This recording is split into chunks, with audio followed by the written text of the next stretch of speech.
It just seems so natural to have the good luck sleeping whisper. We right need there. to find a creepy person who can go, good luck sleeping, but make it sound like good and not like you're trying to seduce. Yeah, I was going to say, when you do it, it sounds really sexy. That's probably the only thing I can do in my life that comes across as sexy. I was like, oh. Well, we really missed you guys. We took last week off, as you guys know, because we just needed some time to, celebrate the holiday and be with our family. And I think Kaila traveled a little bit too. Oh, yeah, I did. It was exhausting. It took me like 2 to 3 days to recover. Yeah. So, but I mean, I really, I felt it. Last Thursday, I was like, oh my gosh, we're supposed to be uploading today. It feels so unnatural to not be posting something. Yeah. I felt kind of empty, and I don't know. I was just like, I'm used to Thursdays being the day where I'm on my computer and I'm, promoing and putting up evidence, and then it wasn't there. And then I got lazy because I was like, I've got some time. So. That's all right. We are back and we are motivated. We are. So this week we are very excited. We are going to be, it's a folklore episode. It is. It's urban legends and other creepy things. But I gotta say, doing this research, I'm talking about okay, so on Google or whatever, you can type in how do you pronounce this word? And then it takes you to a video on YouTube, and then you hear I don't know, blackberry, blackberry, and it tells you how to pronounce it. So I'm talking about the Wendigo. Okay. See, I keep calling it the Wendigo. It's correct both ways, which drives me nuts. The one I'm doing, have you tried to pronounce that one yet? La Llorona? That's how I thought it was, but then I went to all these people that knew what they were talking about, and it's La Llorona. Please say it that way. It's 2 L's. How does that amount to a yuh? I just La Llorona. Did I get sexy again? You did. I'm turned on. Oh, man. So anyway, I went to 3 different pronunciations. I clicked on them all, and it was Wendigo, Wendigo, Wendigo. And I was like, well, damn it. Then which one do I pick? And so I'm going to let you choose, Kaila. Just change it every time you say it. No, I'm going to be consistent in the one you pick. What should I say? I think Wendigo is easiest. Wendigo? Wendigo. Wendigo. When do we go? When do we go? That's the question. All right. That's probably all he wants to know. Oh, no, I don't have a soft spot in my heart for this one like I do for Mothman and Sasquatch. I am shocked because you have been pretty partial, except for the black-eyed kids. You're just you love them. The Wendigo, same category as black-eyed kids. He is terrifying. I'm so excited because, it is terrifying, but I never, I don't know much about him, so. Yes. All right. So anyway, we're going to be talking about those. And how was your couple of weeks off, Kaila? Busy. And I'm breaking out of the first trimester. So I'm going between being comatose and finally getting some energy. Yes. And then this weekend has been really, really hard because it is Avengers Endgame weekend for people who are part of that fandom. And it is also the Battle of Winterfell for Game of Thrones people. And I am one of each. So yes, it's been very hard. I'm not going to give any spoilers, so nobody freak out. But we went and saw Avengers Endgame yesterday, and I went prepared. I had tissues, I had water, I had everything. I peed right before we went in. I was ready to go. Yeah. And it was hilarious because we were the first people in line. We got there 2 to 3 hours early. And when they opened the little gates to let you in, my friend Elisa just took off running. She's pregnant. She's 10 weeks more pregnant than I am. Yeah. She takes off running. I'm like, there's no rush. I'm going to walk. All of a sudden, I hear someone behind us go, run! Oh. Was that too loud? Oh, that was intense. And all of a sudden, you just hear these trembling feet. I look behind me and I'm about to be overtaken. So I just take off my pregnant self and I'm running. And then there's it's in the Big D Theater, which is a hilarious name for a theater. Big D. Yeah. But it's literally the biggest theater in that theater. That's what they say. And so we're running up 2 flights of stairs because you want the middle of the middle. That's the seats, you know. And somebody overtakes me and I'm like, they're gonna get our seats. And then I realize it's my husband. And I'm like, okay, Kaila, you've got to calm down. And then I'm choking. I can't breathe because I'm pregnant and climbing all these stairs. Yep. So anyway, Long story short, we got great seats, and the whole last hour, I was just sobbing uncontrollably. Like, I never stopped crying. And it was to the point that I was trying to conceal the sobs because it was quiet. Everybody was like taking it in, and I'm over there like, you know. Yeah. And my husband kept leaning over. He's like, "Are you okay?" I'm like, "Shut up! I don't want you to draw attention to this," you know. And I was like, I got to the point I was just shaking because I was trying not to be loud. I have this bad memory. I went to see I Am Legend in theaters. Have you ever seen that one? Oh, yep. Mm-hmm. And I mean, it's not a spoiler. It's like 10 years later. But when he has to put down his dog. The dog. Sam. Wasn't it Sam? Sam. I started crying and I was like, there we go again. And it was the entire theater heard it. And people were laughing. As I walked out, people were calling me out for it. Aww. And so I was scarred. So this movie, I was like, I'm not going to go through that again. Like, there's way too many people. Yes. I will never live this down. So I was just trying to internalize it, and it did not work. Yeah, I'm one of those like a-holes that when I'm reading a book, I read the last page. Oh my gosh. And I know I'm awful, but you did Google. I read the whole synopsis of Endgame because I needed to be prepared. Like, I am the type of person where I need to be emotionally prepared for things I'm invested in. So I read it and I'm like, oh, not doing it. And then she texts me and she's like, "Did you bring tissues?" I'm like, shh. I mean, clearly you know that it was sad. It was going to be a heart-wrencher. It was very well balanced, though. Thanos would be proud. So it was a very good. It's worth it. It's worth the emotional trauma. Yeah. I don't know that I can say the same for what's about to happen on Game of Thrones. Did you see my shirt? Mother of Cats. I love it. Yeah, I'm repping the House Stark because I will always root for Arya and Jon and even Sansa at this point. Yeah. Yeah, I am beyond excited for what's up. I mean, and obviously by the time this episode is released, we will know the outcome of the batter of Winterfell. Yeah, yesterday my Instagram stories, I got tripped up and said the batter of Winterfell, and Rachel's not going to let that one go. So yeah, so I can't wait for tonight's batter, and I'm excited. I'm excited. I'm so worried. I could go on about theories all day. So. Well, we better not spoil it, but anyway. So yeah, my couple of weeks were tiring, very domestic, ups and downs. Today I took paint and I spot painted, touched up paint around my entire house upstairs. Jeez, you're like on top of it. I know. Well, I mean, weren't you planting flowers the other day too? Yesterday, yes, we were landscaping, and I'm just so tired. But then today, sometimes we go out for like Sunday drives as a family just to like get out, and the baby's contained in the car seat. I love Sunday drives like that. Yes. And so we just drive around, and we live near the mountains, we live in a beautiful area. So we were driving around, and I'm like, ooh, I want a Popeye's biscuit more than I've ever wanted anything in my entire life. Yeah. And we went there, and he just gave it to us for free. What? So it evens out. That's my amazing. life evens out. Good on you, Popeyes, dude. Ugh, love him. So, all right. We also want to, shout out some people in our group that, they have really invested in us and in the podcast and just fully support us. And we just appreciate them so much. So we just want to give a quick shout out to, Beth, Allie, Scott, and Jesse. And then we have one more. Yes. My friend Todd has started listening, and he's actually given us a ton of feedback, which has been super helpful. So if you guys want to help us, giving us feedback really, really helps. And then also, if you guys want to help us grow, if you can go onto iTunes and give us a review or, just give us some stars, something like that, we could potentially come up on the new and noteworthy page. We still don't know how to navigate Spotify and Google Play yet. We're not sure exactly how we can, get our name out with that, but definitely listening on iTunes and reviewing us there helps us a lot. Yes. So thank you guys for doing that if you already have. And thank you, Beth, for being so defensive to beat the people up who gave us 1 star. That was awesome. Yeah, we love our rowdy supporters. Yes. It's so great. And then, Kaila, do you just want to shout out where to find us real quick? Yeah, I can. On Facebook, it's the Good Luck Sleeping Podcast, which is where we show a lot of evidence, and most of our discussions happen there. On Instagram, it is Good Luck Sleeping podcast as well.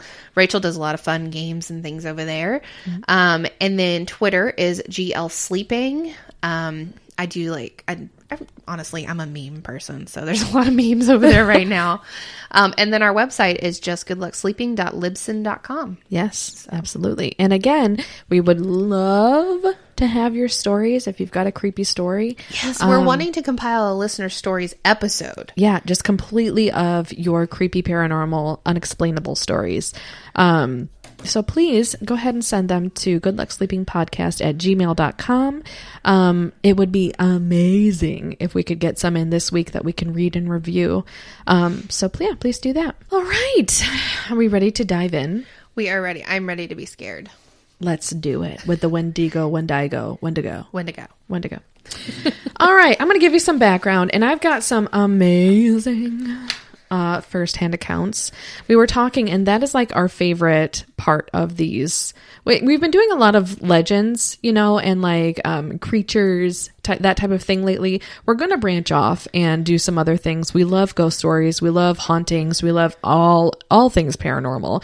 It just so happens that we've been kind of covering our favorite little creepy guys. But that we'll be branching off here soon too. But anyway, I'm going to give you some background and then get into those creepy stories. So, all right. So the definition of the Wendigo, it's an Algonquin folklore. Okay.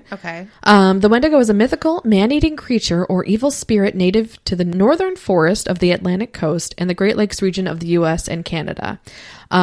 There goes my plan to live up near Maine. Oh my gosh, you want to live near Maine too? Yes. That's my dream. Seriously. Yes. Like New York, Maine, maybe even Boston. Yeah. That's where I've actually been wanting to travel. My mom and I have always wanted to go and like do a road trip up the New England coast into Canada. Oh yeah. So got to make that money, but do you hear howling? It's our hose in the back. My older son and his friend are spraying the trampoline to jump on it so they can slide around. I legit thought we were about to get attacked. So if you hear don't write in and say, oh my gosh, I think you were haunted at this many minutes in. Okay, so anyway, the Wendigo may appear as a monster with some characteristics of a human or as a spirit who has possessed a human and made them monstrous. I gave the location of where they are, but I've been reading and they're really all over. There is a website called allthat'sinteresting.com. I've got a lot of the information from there too. And their description is the Wendigo comes from Algonquin Native American folklore. And as the tale goes, he was once a lost hunter. During a brutally cold winter, his intense hunger drove him to cannibalism, and after feasting on human flesh, he became a crazed monster roaming the forest in search of more people to eat. Ew. The legend also lends its name to the controversial modern medical term, this is real, called Wendigo psychosis, which is described by psychiatrists as a culture-bound syndrome with symptoms such as an intense craving for human flesh and fear of becoming a cannibal. Oh my God, like I literally saw somebody on the news recently that was like eating people. Yep. Ew. I don't think I would ever come to that point. Do you want to know what the Wendigo looks like? Yes, please. According to Basil, I love that name, Johnson, an Ojibwe, which is another Algonquin tribe type of a person. You are rocking these pronunciations. Maybe. We'll never know. He's a teacher and a scholar from Ontario. The Wendigo was gaunt to the point of emaciation, its desiccated skin pulled tightly over its bones, with its bones pushing out against its skin, its complexion and the ash gray of death, and its eyes pushed back deep into their sockets.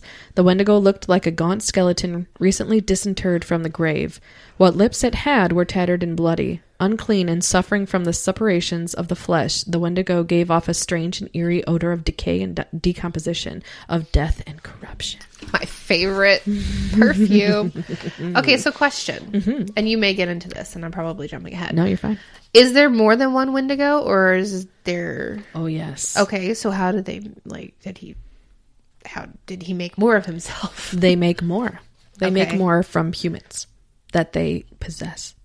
Oh, okay. I would rather it take that route. Well, then they become the creepy creeps. Yeah, so it's kind of like the werewolf, you bite. And exactly. Or vampire. Yeah, exactly. Gotcha. Cool.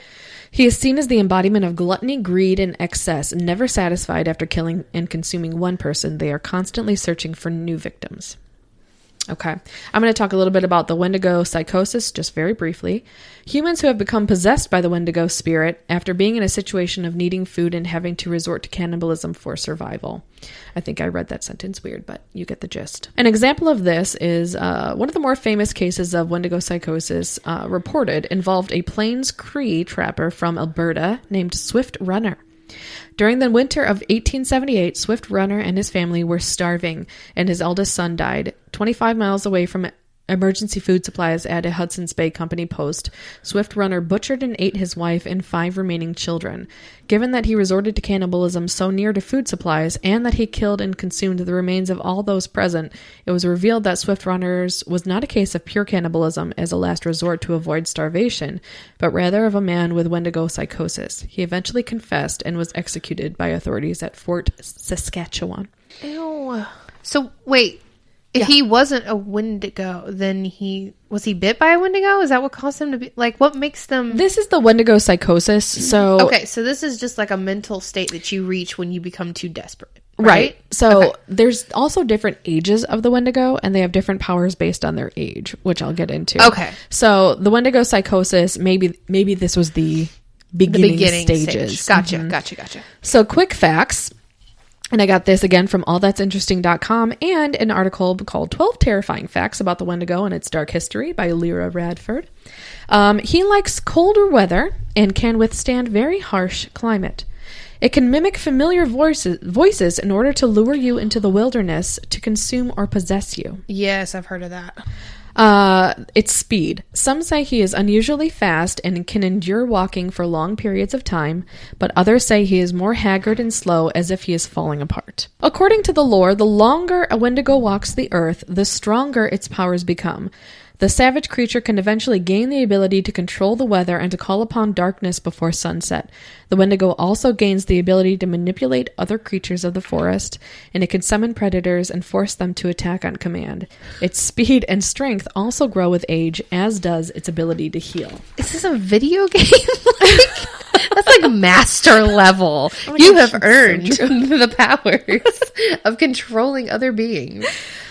Tribes are so terrified of the Wendigo that they regularly hold ceremonies to drive them off. Is this present? Like present day? Oh, yeah. Mm-hmm. Holy cow. You ready for this? Yes, I'm ready. Talking about the Wendigo.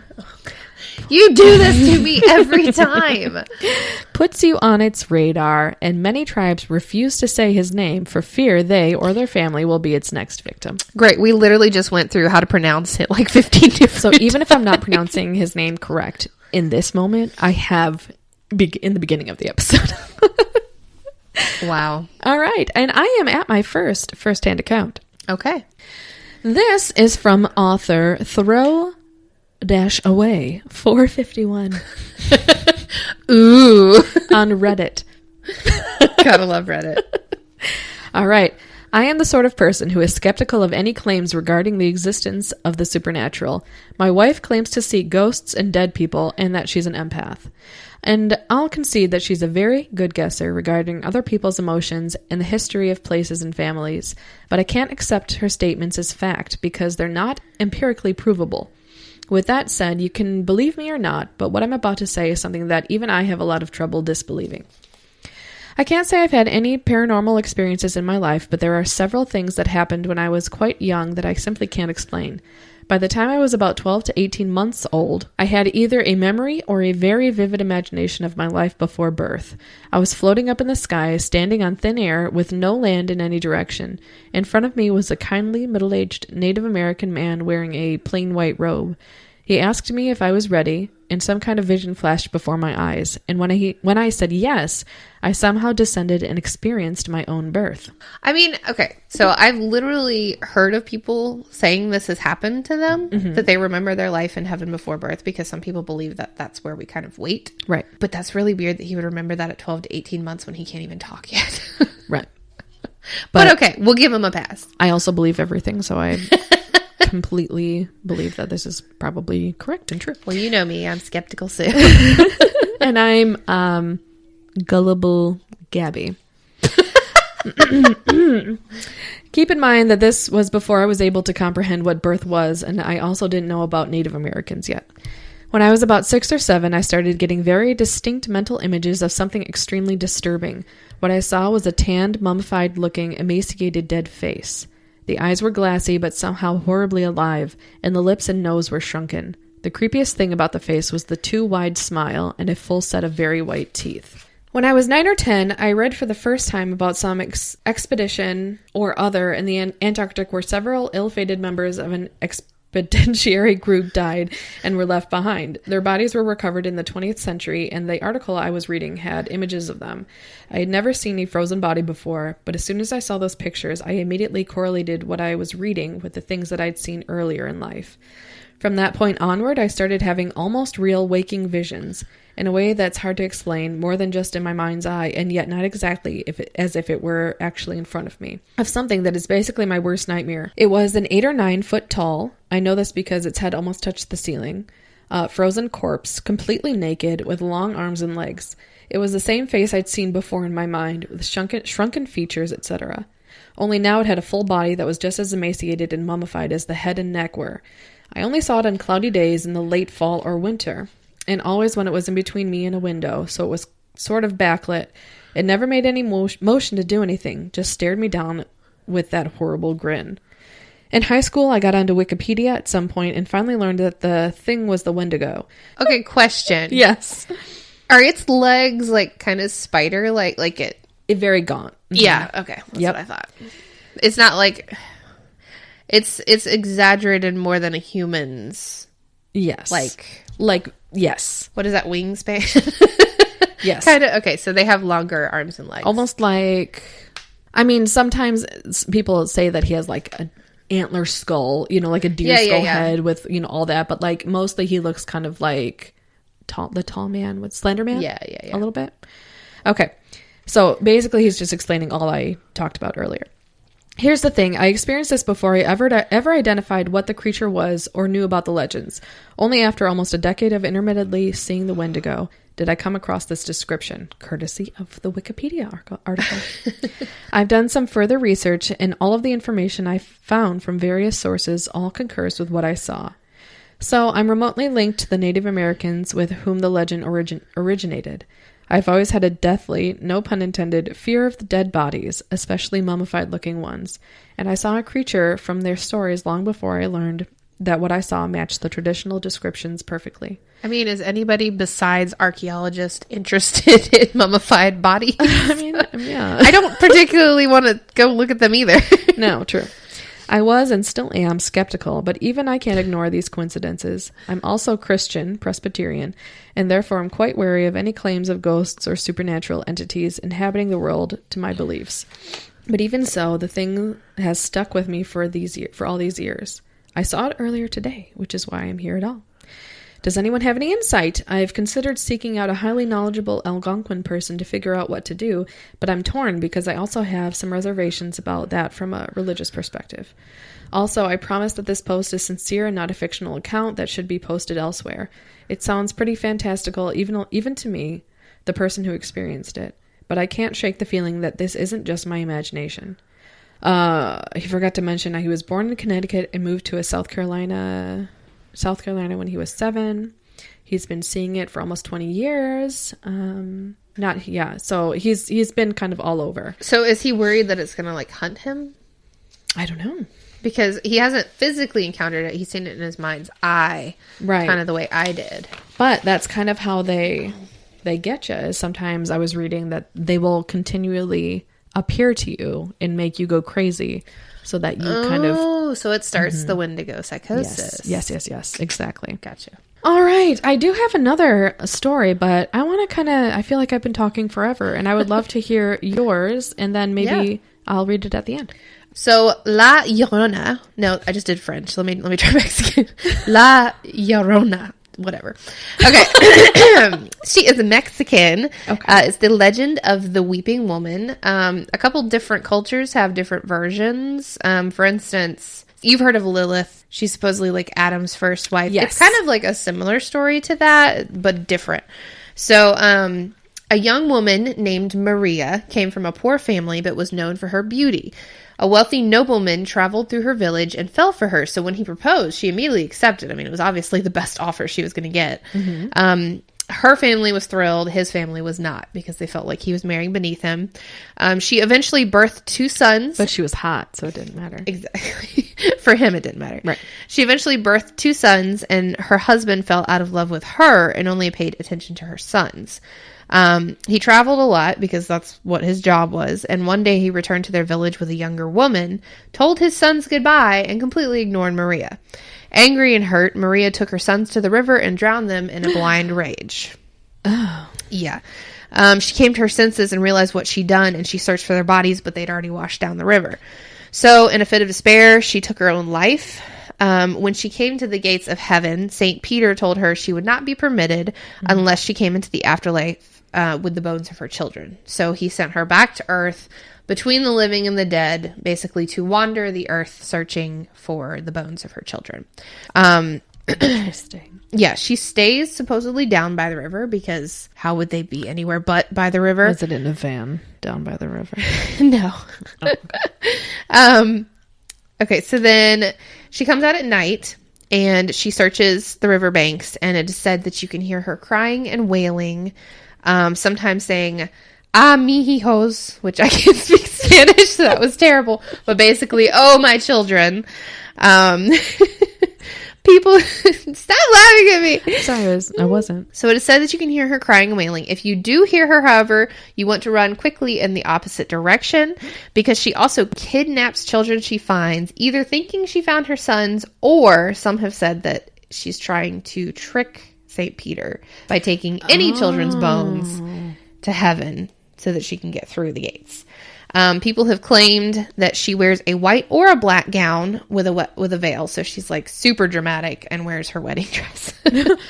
And some claim that those who hear her cry are marked for death or misfortune. Many parents actually use this legend to keep their kids from staying out late. Okay.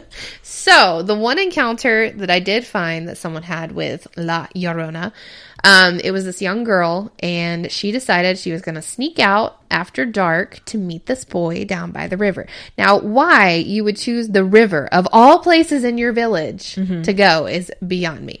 But she said that she went down there and she was waiting and waiting and waiting, and he didn't show up. And she's like, this dude stood me up. And then all of a sudden she started to hear crying in the distance. And she was like, oh my God, La Llorona, you know? So she took off and went back home.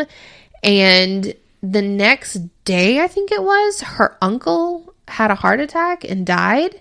Oh. And she was like, oh my God, it's because I heard La Llorona. You know, she was like freaking out and thought it was her fault. And so she was really upset, and she ran into the boy, and she was like, why did you leave me? Why didn't you show up? And he was like, I showed up. And apparently he had shown up at the riverbank as well. I think he had, like, his parents wouldn't go to sleep or something, and he couldn't sneak out. And when he showed up, he also heard the crying and took off running as well. Oh. So I think she said that from there on, she had like a really hard life. And so she fully believed that she was cursed by La Llorona. Oh. So is this like an actual story, like an actual thing that happened? This is real for Mexican people. Like, well, right. But I mean, they are very, very superstitious anyway. I mean, they've got like the Day of the Dead and all that stuff. Right. And La Llorona is very real for them. Yeah. But I mean, like, is it true that like she was a real person, that she really, you know what I mean? I don't know if she was a real, I mean, it's all like, that's just an urban legend. Yeah. But it's interesting because it seems like a couple different cultures picked up the same story. So I'm not sure if she was a real person. That's something I can't wrap my head around, as a mother, like killing her own children. Like, as a mother, how would that you is not just so far from my like how reality. would you not come to your senses after the first one? Yeah. Like, you literally have to physically drown 2 of your children. Exactly. So it makes me so sad. I hate talking about those kind of stories. And actually, there's a movie about La Llorona coming out. Oh, soon. So I would kind of like to see that. Apparently she goes rogue and starts like getting people in their bathtubs and stuff like that. So I'm really interested to see it. Well, the Wendigo is in the new Pet Cemetery.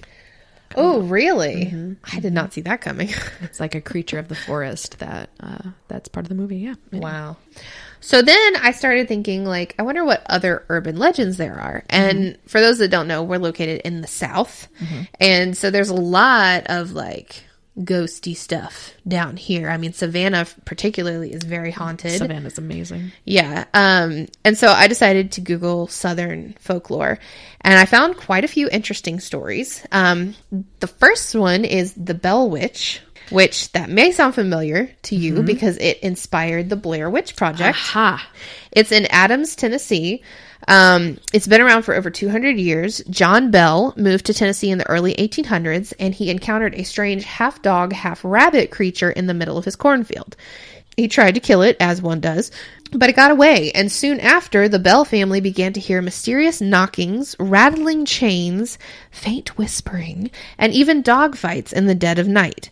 They kept it a secret for years, but they finally shared what became known as Bell's Witch. John Bell was mysteriously poisoned years later, and the spiritual visits became significantly less frequent, though some still claim to have experiences around the Red River settlement. And there was talk about the women in the family being witches or even being involved in witchcraft, but nothing was ever proven. Nobody knows how he died, who poisoned him, if it was the Bell Witch, or if it was like his family blaming him. Yes. Nobody knows. It sounds still so familiar. There might have been a show about that. Really? I mean, I watched the Blair Witch Project, and that was an experience. Yeah. Yes, I have seen this. It's Okay. called Cursed, the Bell Witch. Okay. It says John is determined to get to the root of a legendary deadly curse that has tormented his family for more than 200 years. Wait, this is a different John than John Bell? He's related to John Bell. Ooh, okay. The curse purportedly affects each generation's firstborn male, which means that the John 14-year-old son may suffer its same consequences. It was on A&E. Yes, it's a 5-episode series. Ooh. And they're both, like him and his friend Chad, both armed with years of military experience, investigate with the help of psychics, shamans, and paranormal experts in order to break the long-standing curse.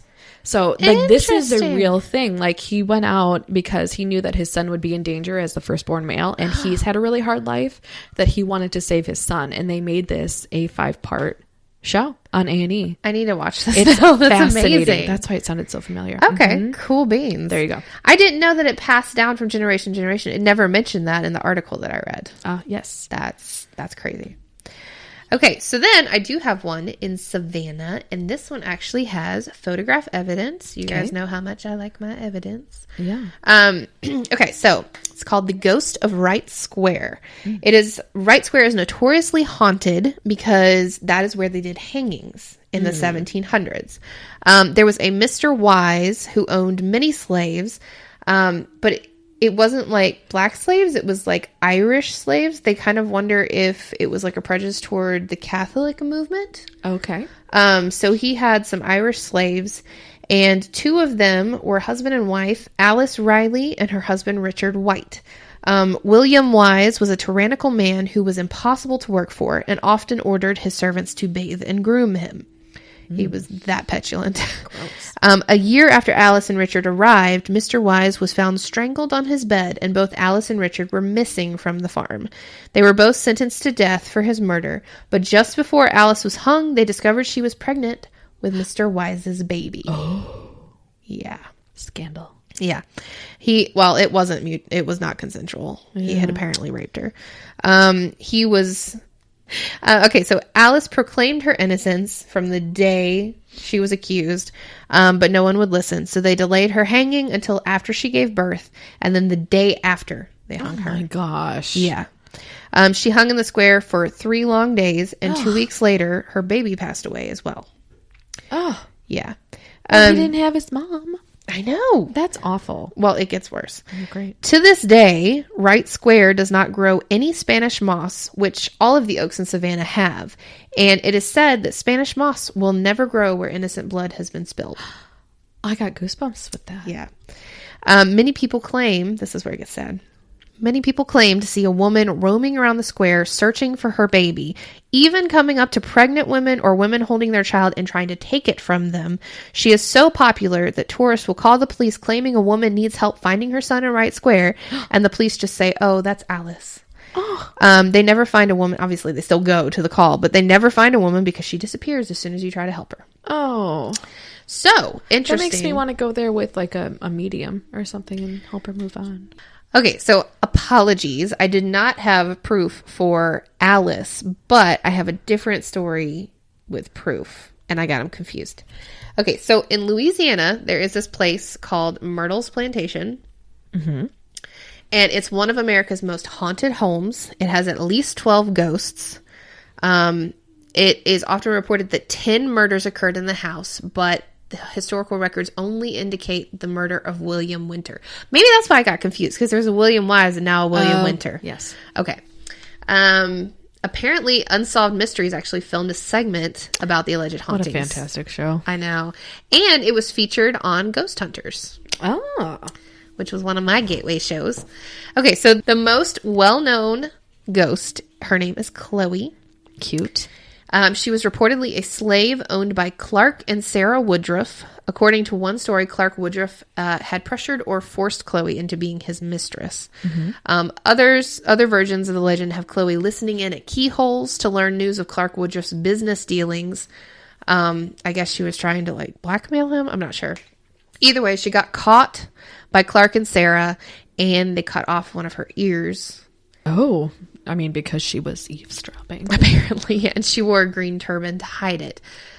She supposedly baked a cake containing extract of boiled and reduced oleander leaves, which is extremely poisonous. The various legends diverge as to why she did this. Well, I mean, she got her ear cut off, so I would assume She's a little pissed, yeah. Yeah, she, I guess, was going to feed it to them, but her plan backfired. Only Sarah and her 2 daughters ate the cake, and they all died from the poison, but William did not. Chloe was then supposedly hanged by the other slaves and thrown into the Mississippi River, either as punishment or to escape punishment. By Clark. So I guess he would have done things worse to her. In 1992, the proprietress of the Myrtles photographed what appeared to be a slave girl standing between 2 of the buildings on the plantation. The insurance company had required photographs. I see.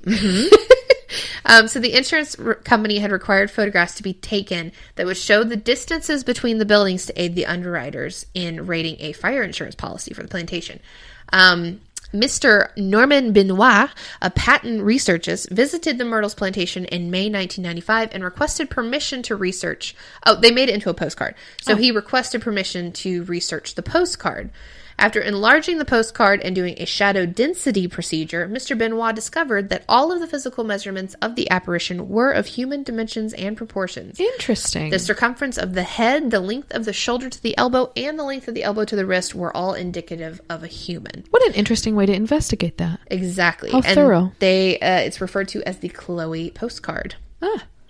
Also at this plantation, they had 2 people take a picture like in front of it, just like a normal selfie. Yeah. And in the background, in the window, is a very clear picture of a little slave girl. She's apparently wearing the dress of that day, and she's got the little like handkerchief on her head. Oh, that is creepy. Her eyes, hair, and dress are all clearly visible in the photograph, but nobody knows who she is. So she's called the Ghost Girl of the Myrtles Plantation. I think we need to go to Myrtle's Plantation. I know. There's a lot of haunting stuff in Louisiana. Oh, Louisiana is like that's on my bucket list. A guy named Dave Young of Paladin Paranormal was sent this photo asking for his opinion. And he was amazed. He was amazed at what the photo presented and immediately sent it on to other professionals, including the Society of Psychical Research in England. It is the oldest and most prestigious paranormal research group in the world. And sounds very legit. I know. It was confirmed that it was legit by those societies. So cool. That seems pretty realistic. Okay, and then the last little thing I have, it's actually kind of a little sweet one. Sort of, depending on how you look at it. It's. I would say we're ending on a sweet note, but I got another Wendigo thing. So. Well, this isn't that sweet. Her name is Huggin' Molly. Oh, I like her. For over 100 years, she has haunted people in Abbeville, Alabama. Parents have used this urban legend of a ghost to keep their kids from staying out at night. Apparently, she runs up to kids who are out past curfew, hugs them real tight, and then screams in their ear. Wait. She is so popular, her name is written on Abbeville's welcome sign. Wait. I'm waiting. Hold on here. I'm holding. No, I'm not. I dropped my phone. You're losing it. Okay, another podcast listener, friend of mine. Okay. She texted me on April 6th. She said, "We just passed through Abbeville on the way back from the beach. It's apparently haunted by Huggin' Molly. Thought of you and your podcast." Look at that. She is sent so a little cute. picture, Oh, let me too. see this picture. Yes, she is on the sign. That's what I read. So That's how so cool. ironic. And I said, What's the name of your friend? her name is Chrissy. Oh, thank you, Chrissy. If you're listening, I don't know if you are. Yeah, she said, no idea what the story is about, but the town sign cracked me up, and supposedly the whole town is haunted by her. That's so, amazing. There you go. And then I looked into it. Do you want to hear what I found out? Sure. Okay. It says, legend claims a phantom woman would appear to children, but only at night. She would squeeze them tightly, then scream in their ears. She never harmed them, other than perhaps causing some ringing in their ears. The figure was as much as 7 feet tall, wearing dark clothing and a wide-brimmed hat. One version of the story claims Molly was the ghost of a woman who had lost an infant and who dealt with the tragedy by hugging local children. Another states that Molly was a professor at the former Southeast Alabama Agricultural School who was trying to keep students safe by keeping them off the streets at night. Oh my goodness. Well, I love How that you ironic. have like more detail on it because I was just kind of looking up the overall encompassing legend, but that is so fascinating. Yeah. Very cool. All right. Is that the end of your folklores? That was, I found an article that had every state's most popular urban legend or the folklore story that they're like known for. Mm-hmm. And this one was kind of interesting. Okay. And I've definitely thought this before, but I did not know about this. Okay. So Georgia's is the curse of Lake Lanier. Yes. Okay. I know Lake Lanier. So Lake Lanier is located near Gainesville, Georgia, and it's a massive man-made lake. But it has a reputation for tragic and sometimes mysterious deaths, from a disproportionately high frequency of boating accidents and drownings to unexplained homicides. A construction crew discovered the skeleton of a woman who disappeared in 1958, still trapped in her car at the bottom of the lake more than 30 years later. Oh. And since then, people have reported sightings of a ghostly female figure on the lake's waters. There are even reports of malevolent catfish lurking on the bottom that's large enough to swallow a dog or even drown a diver. That's more terrifying than any ghost. I know. That's so funny. So that's Lake Lanier. Apparently a lot of people die and they have no exact reason for it. I mean, they chalk it up to maybe water and alcohol mixed. Like you're on the water, you're drinking alcohol, you're not looking where you're driving. But I mean, it has like one of the highest amount of deaths out of like all the lakes. You know that Cartersville Lake around here was Lake Altoona? No, Carter. I didn't know that. Carter's Lake. Carter's Lake. Okay. That is the premise for the show Deliverance, you know. Oh, I didn't know that. Okay. Was true and based on the area around Carter's Lake. So that's interesting. Can you I want to know about Illinois because I used to live there. I was actually just pulling that up. Okay. Thank you. So Illinois is the Italian bride. An elaborate marble statue of a woman in a wedding dress is bound to stand out in a cemetery as it is, but that's not what's driven the Italian bride to be a subject of local fascination. Upon closer inspection, there's an actual photo plaque on the gravesite of a woman in a casket looking perfectly preserved, even though, as an inscription notes, the photo was taken 6 years after burial. Love it. After her body was exhumed. Reports of unusual activity cover everything from the smell of fresh flowers near the gravesite in the dead of winter, to the ghostly figure of a woman in white roaming the cemetery or the halls of nearby Proviso West High School. I don't know if you know where that is. In the dead of night. Where it came from, apparently in 1921, recently married Julia Bucola Petta died in childbirth and was buried in her wedding dress. Legend has it her mother immediately began experiencing nightmares that Julia was demanding her grave be reopened. this is the sad part. The source of the distress varies depending on the storyteller, often relating to some story. Was she alive? I think this was the... Oh, wait, this wasn't the one. Okay, there was one that they opened the crypt and the girl... skeleton... No, the skeleton was against the door she had been trying to break out, and there were fingernail scratches. Yeah. No. But this is not the one. The source of the distress varies depending on the storyteller, often relating to some sort of discontent with Julia's new husband. But what isn't in dispute is what 6 years later, the mother got her wish, and Julia's pristine condition inspired her to raise funds for the statue that's been creeping out generations ever since. So wait, I'm sorry. Did you say there was a picture of her dead body? Let me see if I can find it. Hang on. You didn't say it was on the tombstone, did you? Yes. It's a picture of her on the plaque, and it's her dead body, but literally 6 years after she'd been buried. That's terrifying. Why I know. Let me see if I can find it. I mean, I enjoy that, but that's terrifying. Okay, so it gets a little sadder. So while I searched for her photo, I found out that she died while giving birth to a stillborn child. So they didn't even get to have a baby out of it. Like, how sad is that? That is so sad. And here is the plaque. Remind you, like, this is 6 years after she's been buried. And this was in, like, early 1900s. I don't know that they had, like, embalming then. She looks like she's asleep. That is amazing. And she's beautiful, too, by the way. Yeah. Oh, how heartbreaking. I know. Okay. But it's like she was preserved. Perfectly. That's amazing. All right. We're almost at a wrap here. I'm going to read our one last first-hand encounter. All right. So this is from, again, Reddit. That's where, I mean, honestly, we make fun of Reddit. Is teeming but with colorful that's where people. Everybody talks about this stuff because, I mean, there's really no other platform. So it's basically a big forum is what it is. It is, yeah. And people sharing their experiences. Yep. So this is in the category Encounter. On November 14th, 2017, and the username is radical_vegan. I mean, you have to be... Never mind, I'm not going to comment on vegan. We don't want to offend vegan listeners. But, you know, it stands true that, like, you're not a vegan unless you tell everybody you're vegan. That is so true. All right, so just called the Wendigo story. Just posted this experience I had a few years ago in an Ask Reddit thread, and I figured I would post it here for your thoughts. I'm not entirely sure if this was a Wendigo, or what I usually refer to as this, since this took place not far from an Indian reservation in upstate New York. A few years ago, 2012 or 13, I think, since I was still in high school then. Oh, a baby. I was at a party with some friends as the night goes on, maybe 11 or 12 at night, and one of my friends and I go outside to have a cigarette. Underage. The second we get outside, there's just this completely awful, foul smell. Just like blood, vomit, piss, and death all at once. You know, I've had that smell outside my front door for about 2 weeks now, and I can't figure out what it is. So maybe I've got a Wendigo in my neighborhood.